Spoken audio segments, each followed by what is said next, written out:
करीबन 17 से 18 साल पहले की बात है। एक दिन बाबा और मैं खेतों में गए थे। दोपहर का वक्त था और मैं उस समय झोपड़ी के बाहर बैठकर मिट्टी में खेल रहा था। बाबा तेज धूप के कारण झोपड़ी में आराम कर रहे थे। तभी बाबा को कुछ आवाज़ सुनाई दी। कोई आसपास ज़मीन खोद रहा था। बाबा ने फिर मुझे आवाज़ दी, सोनू, तुम ये क्या कर रहे हो? वहाँ के औजारों को मत छुओ। मैंने उन्हें बताया, पापा मैं तो कुछ नहीं कर रहा हूँ, मैं बस खेल रहा हूँ। पिताजी फिर से सो गए। खेत की वो आवाज़ें मेरे लिए नई नहीं थी, इसलिए मैंने अपना खेल जारी रखा। लेकिन कुछ देर बाद बाबा फिर बाहर आ गए और मुझे गुस्से से देखते हुए कहा, मैंने तुमसे कहा था ना कि औजारों को हाथ मत लगाना। लेकिन जब उन्होंने दोबारा देखा तो औजार अपनी जगह पर ही पड़े हुए थे और मैं बस मिट्टी के साथ खेल रहा था। उन्हें एहसास हुआ कि कुछ गड़बड़ है। पिताजी ने चारों ओर देखा तो वहाँ कोई नहीं था। फिर वो झोपड़ी के पीछे चले गए। कौन है वहाँ? आप वहाँ क्या कर रहे हो? बाबा की आवाज़ सुनकर मैं भी उनके पीछे चला गया। देखा तो बाबा किसी को आवाज़ दे रहे थे। हमारी झोपड़ी के पीछे एक बंजर ज़मीन थी, जहाँ कोई ज़मीन में कुछ गाड़ रहा था और उस पर मिट्टी डाल रहा था। उस आदमी ने काले कपड़े पहने हुए थे। उसका चेहरा काले कपड़े से ढका हुआ था, इसलिए हमें पता नहीं चला कि वो आदमी कौन है।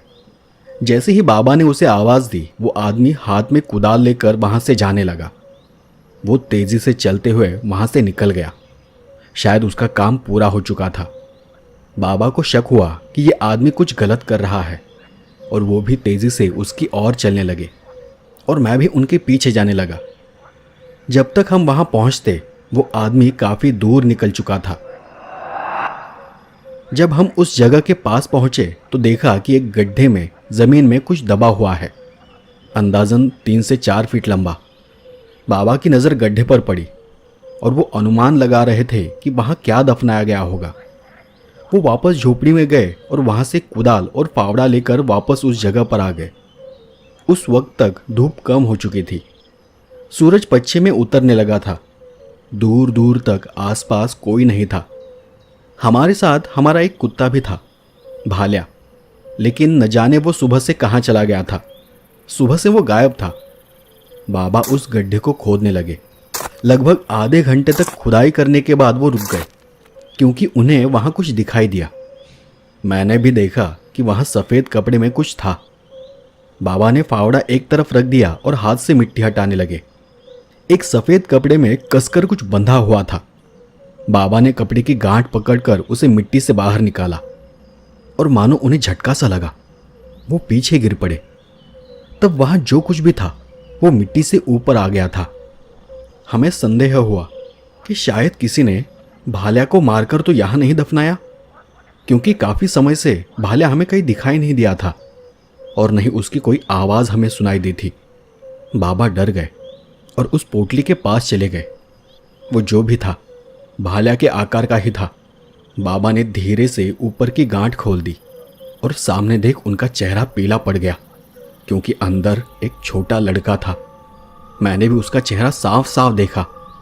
उसे देखकर बाबा को ऐसा लगा मानो उनके शरीर से बिजली दौड़ गई हो और वो पीछे हट गए। उसकी आंखें चमकीली लाल थी और खुली थी, बहुत बड़ी बड़ी आंखें। वो गंजा था और उसके पूरे सिर पर बस लाल रंग लगा हुआ था। शायद वो कोई खून था।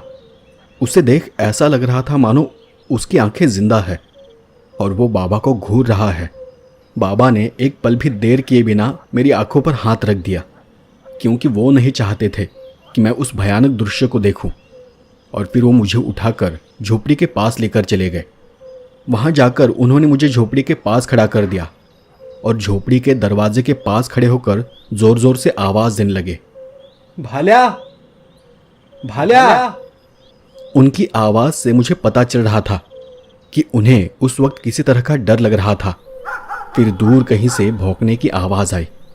भाल्या वहीं कहीं पर था, लेकिन बहुत दूर था। उन्होंने मुझे वहीं खड़े रहने को कहा और कहा, तुम यहीं बैठे रहो जब तक मैं यहाँ वापस नहीं आ जाता। तुम्हें कहीं जाना नहीं है, भाल्या जल्दी आ जाएगा। मैं तब 9 या 10 साल का था, तो मुझे पता था कि वो किसी बच्चे की लाश है, लेकिन किसकी ये मुझे नहीं पता था। बाबा दौड़कर फिर झोपड़ी के पीछे चले गए। अब गर्मी और भी कम हो रही थी। कुछ ही देर में भाल्या वहां दौड़ता हुआ आ गया, लेकिन एक नज़र उसने मेरी तरफ देखा और वो भी झोपड़ी के पीछे दौड़ा। वहां देख वो भौंकने लगा। मैं भी बाहर आ गया और झोपड़ी के एक कोने से छुपकर पीछे देखने लगा। बाबा ने वहां जो कुछ भी निकला था उसे फिर से कपड़े में बांध दिया और उस शव को एक तरफ मिट्टी के ढेर पर रख दिया। उन्होंने फिर से गड्ढा खोदना शुरू किया। वहां जो भी हो, भाल्या बस उस पर भौंकता रहा। बाबा भाल्या को बार बार झोपड़ी की ओर जाने के लिए कह रहे थे, लेकिन वो एक ईमानदार जानवर था। वो मुसीबत में अपने मालिक को अकेला कैसे छोड़ सकता है। जब बाबा फावड़े से मिट्टी हटा रहे थे तो वो भी अपने पंजों से वहां की मिट्टी खोदने में बाबा की मदद कर रहा था। मैं बाबा की चिड़चिड़ाहट को साफ साफ देख सकता था। अब अंधेरा होने लगा था। पक्षी चहचहा रहे थे और अपने घोंसलों की ओर वापस जा रहे थे। भाल्या अब भी बीच बीच में भौंक रहा था, तो कभी वो खेत में इधर उधर भाग रहा था। बीच बीच में वो बाबा के पैरों के पास जाकर उनके पीछे छुप जाता और वापस से भौंकने लगता। काफी समय तक ऐसा ही शुरू रहा। काफी समय बीत गया, लेकिन उन्हें कुछ हासिल नहीं हुआ। बाबा उस शव को दफना न सके। मेरा मतलब है कि मैंने इसे अपनी आंखों से देखा था कि वो शव दफनाने के बाद भी कुछ ही पलों में अपने आप ही मिट्टी से ऊपर आ जाता था। वो सफ़ेद कपड़े का गोला मिट्टी के ऊपर दिखाई देने लगता था और बाबा फिर से गड्ढा खोदना शुरू कर देते। अब वहाँ आसपास बहुत ही धीमी रोशनी थी। झोपड़ी से दूर खड़े बाबा को देखने के लिए मुझे अपनी आंखों पर जोर देना पड़ रहा था। मैं अब बस वहाँ एक हिलती हुई आकृति को देख पा रहा था और बीच बीच में भाल्या की आवाज़ कानों पर आ रही थी। शायद भाल्या अब भौंकते भौंकते थक गया था, लेकिन मैं अभी भी ज़मीन खोदने की आवाज़ को सुन सकता था। आसपास से रात के कीड़ों की आवाज़ें आने लगी थी। पेड़ों की शाखाओं पर बैठे पक्षी अजीब सी आवाज़ें निकाल रहे थे। सामने का दृश्य और भी गहराता गया। चारों तरफ घना अंधेरा फैल गया और फिर कुछ ही देर बाद मुझे बाबा की चीख सुनाई दी।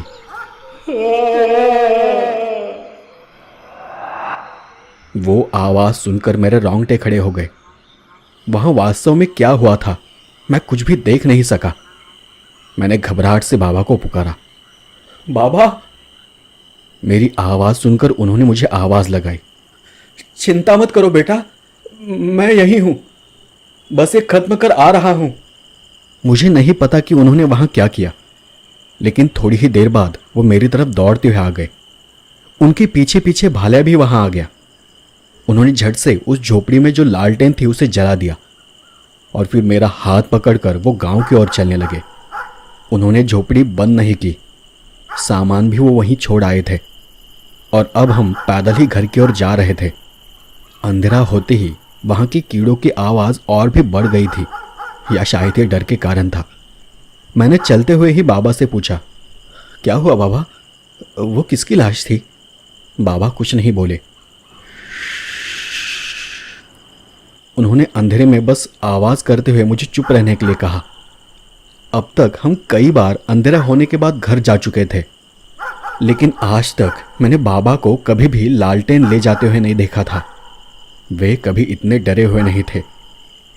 खेत से घर तक का रास्ता उन्हें पता था और अंधेरे में भी वो आसानी से चले जाते थे, लेकिन आज वो बहुत डरे हुए थे। उन्हें बहुत पसीना आ रहा था। उनका हाथ भी पसीने से भीग गया था। भाल्या भी बार बार पीछे मुड़कर भौंक रहा था और फिर से वो दौड़कर हमारे आगे चला जाता था। कुछ देर बाद हम घर पहुंच गए। बाबा घर में घुसते ही चीखने चिल्लाने लगे। उनके हाथ पांव कांपने लगे थे। माँ और दादी दोनों बाहर आ गई। किसी को नहीं पता था कि उनके साथ क्या हुआ है। और जैसे ही माँ बाहर आई, पिताजी ने उसे कहा, जल्दी जाओ और पुजारी को बुला कर लेकर आओ। उनका ये अवतार देखकर माँ बहुत डर गई। माँ ने घबरा कर पूछा, आपको क्या हो रहा है? बाबा फिर से उस पर चिल्लाए, जो कहा है वो करो, जाओ जाओ और तुरंत पुजारी को बुला कर लेकर आओ। मैं अंदर वाले कमरे में बैठा था। भाल्या घर के बाहर था। लेकिन खेत से आने के बाद से वो लगातार भौंक रहा था। बाबा की चीख पुकार सुनकर आस पड़ोस के कुछ लोग दौड़कर हमारे घर आ गए। दादी ने भगवान के पास रखा अंगार लिया और बाबा के ऊपर डाल दिया। उसे संदेह था कि हमारे साथ कुछ तो अजीब हुआ है। फिर बाबा एक चादर लेकर एक कोने में बैठ गए। उनकी आंखें भी तब लाल दिखाई दे रही थी, हाथ पैर अब भी थरथरा रहे थे। बाहर से आए एक चाचा ने उनके शरीर को छूकर कहा, ओह, इसे तो बहुत बुखार है।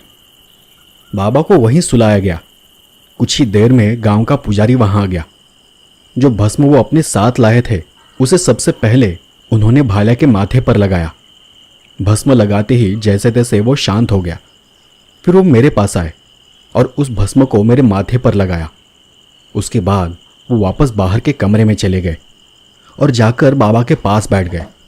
उन्होंने वही भस्म बाबा के माथे, हाथ, गर्दन, कान और चेहरे पर रगड़ा और फिर उन्होंने धीरे से पूछा, अब बताओ क्या हुआ है। बाबा अब भी सांस लेने में संघर्ष कर रहे थे और फिर उन्होंने उसी हालत में बताना शुरू किया, मैं दोपहर में खेत के पास झोपड़ी में आराम कर रहा था। मैं नींद में था। बाहर से कुछ आवाज आने लगी, लेकिन पहले तो मैंने उसे नज़रअंदाज किया। फिर भी वो आवाज़ आती रही। मुझे लगा कि मेरा बेटा कुछ खेल रहा होगा, इसलिए मैं बाहर चला गया। देखा तो झोपड़ी के पीछे उस बंजर ज़मीन में कोई गड्ढे में कुछ गाड़ रहा था। जब मैंने उस आदमी को आवाज़ दी तो वो वहाँ से भाग गया। उस आदमी ने काले कपड़े पहने हुए थे। उसका चेहरा भी ढका हुआ था। लेकिन जब मैंने करीब से देखा तो गड्ढे में कुछ दबा हुआ था। जिज्ञासावश मैंने उस गड्ढे को खोदना शुरू किया और उसके अंदर से एक सफ़ेद कपड़े में लिपटा हुआ कुछ बाहर निकला। मुझे लगा कि शायद किसी ने भाल्या को मारकर वहीं दफना दिया है, इसलिए मैंने वो कपड़ा खोला और देखा तो उसमें एक बालक का शव था। करीब 2.5-3 साल का होगा। उसके चेहरे पर हर तरफ लाल लाल था। सिर गंजा था और आंखें भी बहुत लाल थी। ऐसा लग रहा था मानो वो जिंदा है और मुझे देख रहा है। जैसे ही मैंने उसकी ओर ध्यान से देखा तो उसके चेहरे पर एक भयानक सी मुस्कान फैल गई और मेरा शरीर कांप उठा। तब से न जाने मुझे अंदर ही अंदर सब कुछ खाया जा रहा है। फिर मैंने अपने बेटे को झोपड़ी में छोड़ा और उस लाश को दफनाने के लिए वापस चला गया। लेकिन जब भी मैंने उसे मिट्टी में गाड़ने की कोशिश की, वो शव अपने आप ही मिट्टी से ऊपर आ जाता था। फिर कब अंधेरा हो गया मुझे पता ही नहीं चला। मेरी हिम्मत टूट गई थी। आखिरकार मैं उसे छोड़कर घर चला आया। लेकिन वो जो भी था बहुत भयानक था। मुझे हर वक्त यही महसूस होता रहा कि वो हमारा पीछा कर रहा है। ऐसा लगा जैसे वो हमारे आसपास ही है। लगा जैसे वो पेड़ के पीछे से वहाँ अंधेरे में आसपास घूम रहा है। वो लाल लाल आंखें मुझे हर जगह दिखाई दे रही थी। मुझे ऐसा लगा जैसे कई सारी सुइयां मेरे शरीर में चुभ रही हो। मेरा पूरा शरीर अंदर से जल रहा है। मेरी सारी ताकत खत्म हो गई है। बाबा की सारी बात सुनने के बाद पुजारी जी ने बाबा को शांत रहने के लिए कहा। मैं भी कमरे से बाहर आ गया और एक तरफ खड़ा होकर वो सब सुनने लगा। पुजारी जी 2 आदमियों को अपने साथ घर से बाहर लेकर चले गए और 5-10 मिनट बाद वापस आ गए। फिर उन्होंने कहा कि उन्हें वहां जाकर देखना होगा कि वो क्या चीज़ है।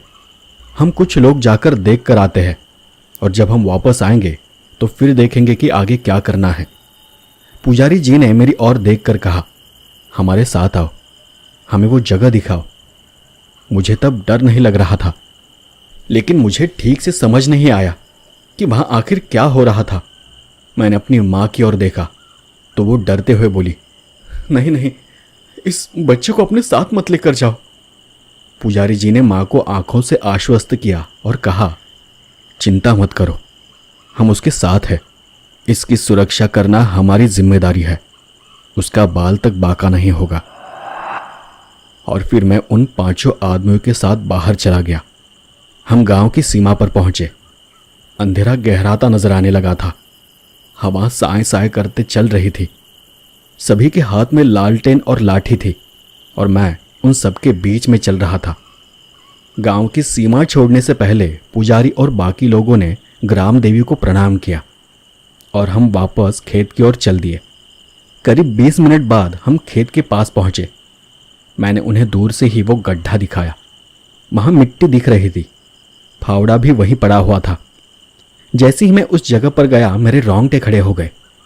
अचानक मुझे उस लड़के का चेहरा याद आ गया। गोल मटोल चेहरा, बड़ा सा माथा, उस पर लाल लाल लेप और बड़ी बड़ी लाल आंखें। मैंने डरकर पुजारी जी का हाथ पकड़ लिया और कहा, मुझे डर लग रहा है। उन्होंने मुझे अपने पास खींचते हुए कहा, डरो मत, हम लोग तुम्हारे साथ हैं। तुम बस मेरे पीछे खड़े रहो। मैं उनके पीछे छुपकर उनके साथ चलता रहा। वो सब लोग गड्ढे के पास पहुंचे। सभी ने गड्ढे के अंदर झांक कर देखा, उसके आसपास देखा, लेकिन वहां कुछ भी नहीं था। कोई सफेद कपड़ा तक नहीं था। वहां सिर्फ एक गहरा गड्ढा था। वहां जो कुछ था या तो वो वहां से गायब हो गया था या शायद कोई उसे ले गया था। हालांकि उन लोगों ने आसपास की हर जगह की तलाश की, पर उन्हें वहां कुछ भी नहीं मिला। पुजारी जी ने सब कुछ वैसे ही छोड़ दिया और वापस हम घर आ गए। बाबा की तबीयत अब भी बहुत खराब थी। अब तो वो उठ भी नहीं सकते थे। लोगों ने उन्हें अंदर वाले कमरे में सुला दिया। आराम के लिए उन्हें दवा दी गई और पुजारी जी ने उन्हें आराम से सोने के लिए कहा। उन्होंने मेरे परिवार को बताया, मैं अपने परिचय के एक सिद्ध बाबा को लेकर आता हूं। सुबह तक आ जाऊंगा। तब तक तुम सभी लोग सावधान रहना। फिर एक एक कर सभी लोग घर से बाहर चले गए। उस रात माँ और मैं पिताजी के कमरे में सोए थे। वो रात बहुत डरावनी और मनहूस थी। मेरे बाबा बुखार से करहा रहे थे। माँ गहरी नींद में सो रही थी और आधी रात के करीब मैंने कुछ करकराने की आवाज़ सुनी। मैं उस वक्त भी जाग रहा था। मुझे नींद ही नहीं आ रही थी। मैंने अपने चेहरे से चादर हटाई और घर में चारों तरफ देखा। घर के कोने में सिर्फ एक दीप जल रहा था। उसके अलावा मुझे वहां कुछ भी नजर नहीं आया। लेकिन खिड़की का एक पल्ला खुला था। फिर से कुछ हलचल हुई और मेरा ध्यान उस आवाज की तरफ चला गया। अब खिड़की के दोनों पल्ले खुले हुए थे। मुझे लगा कि यह हवा के कारण हुआ होगा।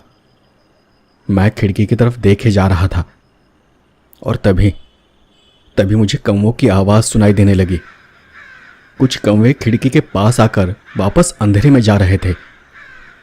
जैसे ही यह सब शुरू हुआ, बाबा और अधिक कराहने लगे, विलाप करने लगे। मैंने अपनी माँ की ओर देखा तो वो गहरी नींद में थी। मैं उठकर बाबा के पास चला गया। बाबा क्या हो रहा है? क्या आपको बहुत दर्द हो रहा है? उनकी गर्दन अपने आप खिड़की की ओर मुड़ गई और वो तेज आवाज निकालने लगे। मैंने खिड़की की तरफ देखा तो वही छोटा लड़का खिड़की पर खड़ा था। खिड़की के सलियों को पकड़कर वो अंदर झांक रहा था। उसकी सुर्ख लाल आंखें देखकर मेरे रोंगटे खड़े हो गए। उस पल भी उसके चेहरे पर भयानक मुस्कान थी। ये देखकर मेरी जोर से चीख निकल गई और मेरी आवाज से मेरी मां जाग गई। बाहर भाला भी भौंकने लगा और वो जो कुछ था वो हमारे घर के चारों ओर मंडराने लगा। भाला भी दौड़ता हुआ उस अमानवीय शक्ति के पीछे दौड़ रहा था। कुछ देर बाद वो प्रेत तेजी से वापस अंधेरे में पीछे चला गया और उस अंधकार में गायब हो गया। भाला भी अंधेरे में उसके पीछे भागते हुए चला गया था। और तब मैंने मां से कहा, मां भाला, मां भाला। मां ने मुझे कसकर गले लगा लिया। शांत हो जाओ, भालू फिर आ जाएगा। हमारी आवाज सुनकर दादी भी अंदर आ गई। मैंने दादी को बताया कि मैंने उस प्रेत को देखा। वो अभी अभी यहां आया था यहाँ खिड़की पर। अपना भाले उसके पीछे चला गया है। माँ, तुम भाले को आवाज दो ना। लेकिन माँ ने कुछ नहीं कहा। दादी फिर पूजा घर से अंगार लेकर आ गई और मेरे सिर पर लगा दिया। दादी ने माँ से कहा, बच्ची को लेकर बाहर वाले कमरे में सो जाओ, मैं इसके पास बैठती हूँ, नज़र रखती हूँ। सुबह होने में कुछ ही देर बाकी है, पुजारी जी भी आते ही होंगे। माँ और मैं बाहर वाले कमरे में चले गए और अब दादी बाबा के पास जाकर बैठ गई और वहाँ बैठकर वो भगवान का नाम जपने लगी। सुबह हुई और पुजारी जी अपने साथ किसी साधु को लेकर आ गए। उन्होंने बताया कि उनके साथ आए साधु कपाल भैरवी के शिष्य हैं। उन्होंने भी काले कपड़े पहने हुए थे। उनके पूरे चेहरे और हाथों पर भस्म लगी हुई थी। शरीर साधारण सा था, परंतु आंखें जलते हुए दीपक के समान थी। वो घर में दाखिल हुए और आंखें बंद करके कुछ सेकंड के लिए शांत खड़े रहे। फिर उन्होंने आंखें खोली और कहा कि घर में कोई बाधा नहीं है, घर सुरक्षित है। इसके बाद उन्होंने मेरे सिर पर हाथ फेरा और फिर बाबा के पास चले गए। मैंने उन साधु बाबा से भी कहा, बाबा, रात को हमारा भालू चला गया। वो प्रेत बच्चा आया था, उसके पीछे चला गया और अभी तक वो वापस नहीं आया है। उन्होंने मुझे कोई उत्तर नहीं दिया और फिर वो मेरे पिताजी के पास चले गए। उन्होंने बाबा के सिर पर हाथ फेरा। उनका हाथ लगते ही पिताजी ने अपने शरीर को 2-3 बार झटका और फिर धीरे धीरे अपनी आंखें खोल दी। उनकी आंखें अंगार की तरह लाल हो चुकी थी। पुजारी जी ने साधु बाबा को पिताजी के साथ घटी वो सारी घटना बता दी और फिर उन्होंने कहा कि हमें उस प्रेत को नष्ट करना होगा।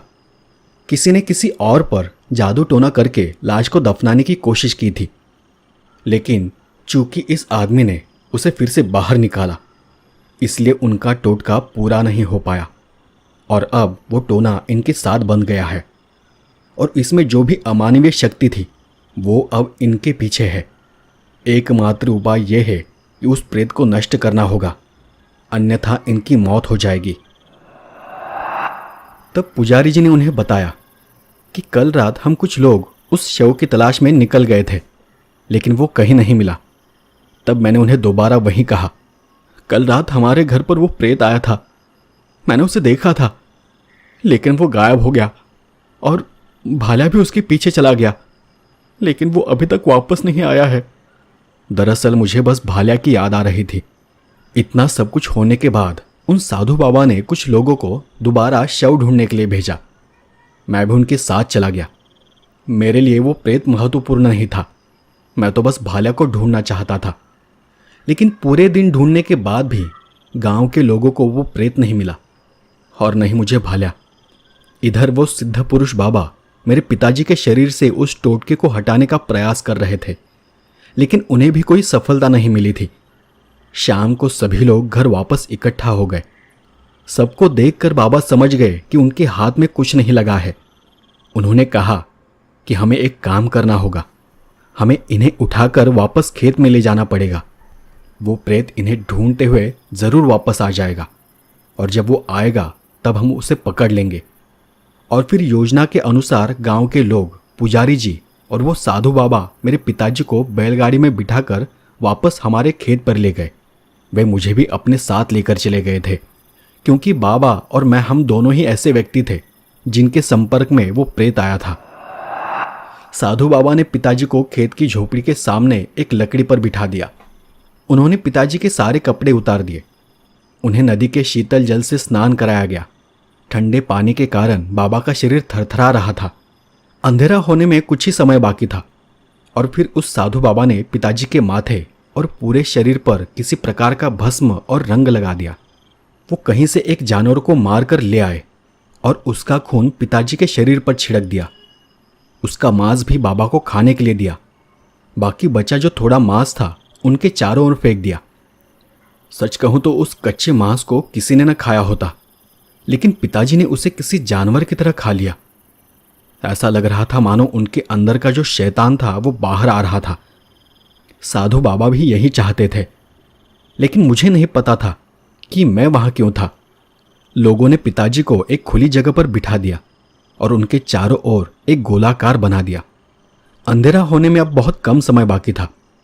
उन साधु बाबा ने मुझसे कहा, तुम्हारा भी उस प्रेत से संबंध आया है, तो शायद वो तुम्हारे पीछे भी हो सकता है, इसलिए हम तुम्हें यहाँ लेकर आए हैं। हम यही आसपास रुके रहेंगे, छुपे रहेंगे। यदि तुम अपने पिताजी को बचाना चाहते हो तो मैं जो कहता हूँ वो करो। तुम यही झोपड़ी के पास खड़े रहो, हम यही बाबा के निकट रहेंगे। फिर इस राख से उसके चारों ओर एक घेरा बना देना। और ऐसा कहते हुए उन्होंने अपने पास की भस्म मेरे हाथ में थमा दी और फिर से मुझे बताने लगे, जब घेरा पूरा बन जाए तो ये हड्डी की माला उस बच्चे के गले में डाल देना। कुछ भी कर तुम्हें ये करना होगा, क्योंकि अगर इस बार वो पकड़ा नहीं गया तो दोबारा उसे ढूंढना और मुश्किल हो जाएगा, और जब वो इसमें अटक जाएगा तो हम तुरंत बाहर आ जाएंगे। मैंने चुपचाप उनकी सारी बात सुन ली, लेकिन उनसे कुछ नहीं कहा। मुझे समझ नहीं आ रहा था कि मैं क्या करूं। फिर उन्होंने मुझे एक थैला और एक हड्डियों की माला दी। मैं वहीं चुपचाप खड़ा रहा। बाबा वहीं झोपड़ी के बाहर बैठकर करा रहे थे और वे एक ही बात कह रहे थे, बेटा मुझे बचा लो, मुझे बचाओ, इससे मुझे बहुत दर्द हो रहा है। मैंने पिताजी की तरफ देखा तो उनकी हालत बहुत खराब थी, लेकिन फिर भी मेरे मन में भाल्या का विचार आया। सोचा कि अब भाल्या यहाँ होता तो मुझे ज़रा भी डर न लगता, वो मेरी रक्षा करता। पता नहीं भाल्या कहाँ गया है। लगभग अंधेरा हो गया था। झिंगुरों की आवाज़ तेज़ हो रही थी। जैसे ही अंधेरा घिरने लगा तो वो सभी लोग कहीं छुप गए, लेकिन मुझे पता नहीं चला कि वो कहाँ छुपे हैं। मैंने भाल्या को 2-3 बार आवाज़ भी दी। सोचा कि भाल्या कल की तरह कहीं से आवाज़ सुनकर लौट आएगा, लेकिन बहुत देर तक न तो उसकी आवाज़ आई और न ही भाल्या। जैसे ही अंधेरा हुआ मैंने वहाँ रखी लालटेन जला दी। एक झोपड़ी के पास रखी, एक बाबा के बगल में और एक मेरे हाथ में थी। चूंकि बाबा से दर्द सहा नहीं जा रहा था, इसलिए वो अब मिट्टी में लौट रहे थे और उसी मिट्टी में लौटते हुए चिल्ला रहे थे। मुझे कोई अंदाज़ा नहीं था कि आगे क्या होने वाला है। इसी बीच मुझे कुछ सरसराहट सी सुनाई दी। मैं एकदम शांत खड़ा रहा। मैं ढूंढने लगा कि वो आवाज़ कहाँ से आ रही है। मैंने लालटेन को कसकर हाथ में पकड़ लिया और इधर उधर देखने लगा, लेकिन उस लालटेन की रोशनी केवल 3 से 4 फीट तक जा रही थी और मुझे पता नहीं था कि उसके आगे अंधेरे में क्या होगा। फिर वही आवाज़ आई। मैं और भी अधिक सतर्क हो गया। मैंने अपने शरीर की सारी ताकत इकट्ठा कर ली और वैसे ही खड़ा रहा। आसपास बहुत दुर्गंध थी और फिर से कुछ खसखस भरी हंसने की आवाज़ मेरे कानों पर पड़ी। वो आवाज़ मेरे पीछे से आ रही थी, शायद झोपड़ी के अंदर से। मैं डर के मारे एक तरफ हट गया। मैंने देखा तो झोपड़ी के अंदर अंधेरे में 2 लाल आंखें चमक रही थी और वहीं से दुर्गंध भी आ रही थी। वो झोपड़ी के अंदर था और ये एकमात्र जगह थी जहां हम में से किसी ने भी उस प्रेत को नहीं ढूंढा था। वो अंधेरे से होते हुए लालटेन की रोशनी में आ गया। वही बड़ी बड़ी लाल आंखें, वही लाल चेहरा। उसकी ऊंचाई करीब 2 से 3 फीट थी, लेकिन दिखने में वो इतना भयानक था कि कोई भी बड़े से बड़ा आदमी उसे देखकर डर जाए। फिर मैंने उसकी एक अजीब सी आवाज़ सुनी, आओ मेरे पास, आओ आओ। वो बाबा से कुछ कह रहा था। मैंने लालटेन ज़मीन पर रख दी और पैर रगड़ते हुए हल्के से पीछे जाने लगा। वो भी आगे बढ़ रहा था। ऐसे ही वो बाबा के करीब चला गया और मैंने उससे कहा, मेरे पिता को अकेले छोड़ दो, उनकी जान लेकर तुम्हें क्या मिलेगा? हम गरीब हैं, उनके अलावा हमारा कोई नहीं है। तुम्हारे कारण हमारा भाला भी कहीं चला गया है। आप उन्हें बस छोड़ दीजिए, मैं आपसे हाथ जोड़कर विनती करता हूँ।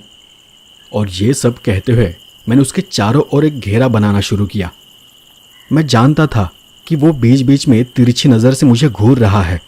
वो रेंगते हुए मेरे पिताजी के सीने पर बैठ गया और उनकी आंखों में देखने लगा। उसकी आंखें और भी भयानक थीं। पिताजी रो रहे थे। उस प्रेत की लंबी उंगलियां उनकी छाती पर घूम रही थी और वो अपने पंजों से उनके शरीर को कुरेद रहा था।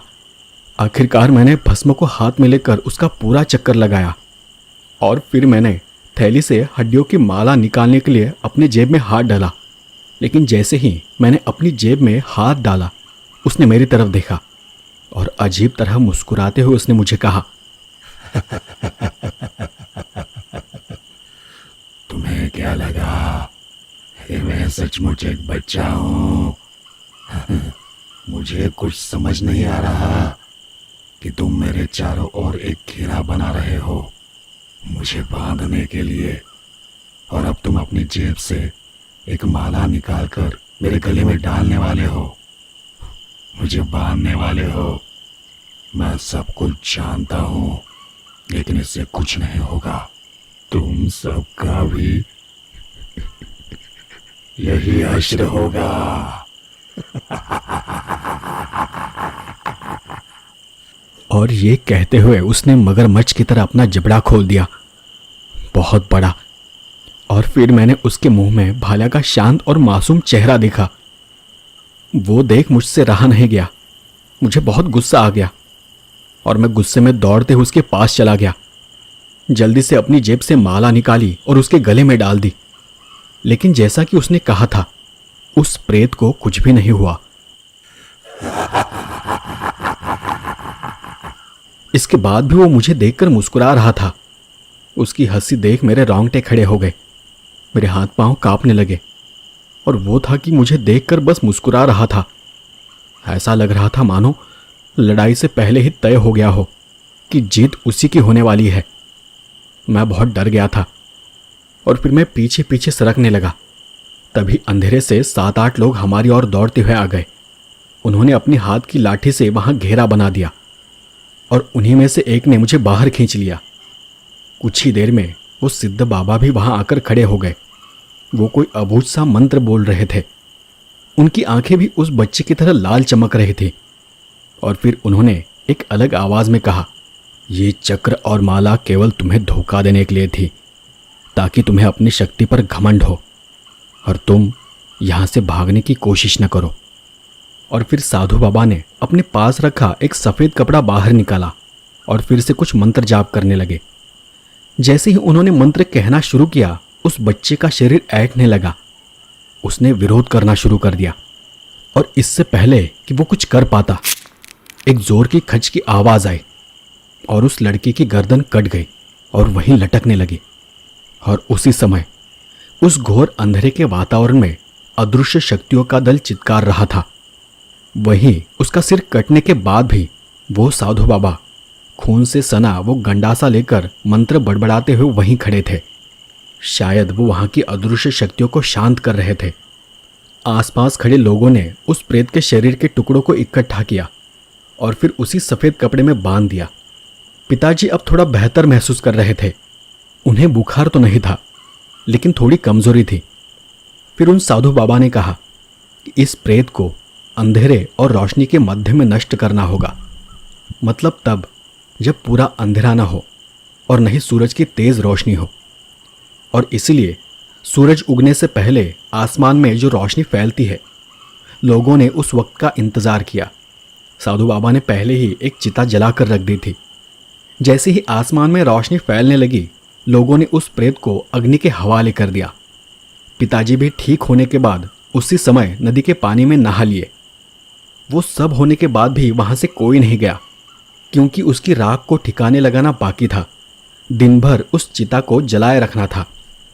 उसके बाद फिर जब सूरज डूब गया और अंधेरा होने लगा, तब फिर से उस चिता से राख को निकाला गया। अंगार और राख को अलग किया गया।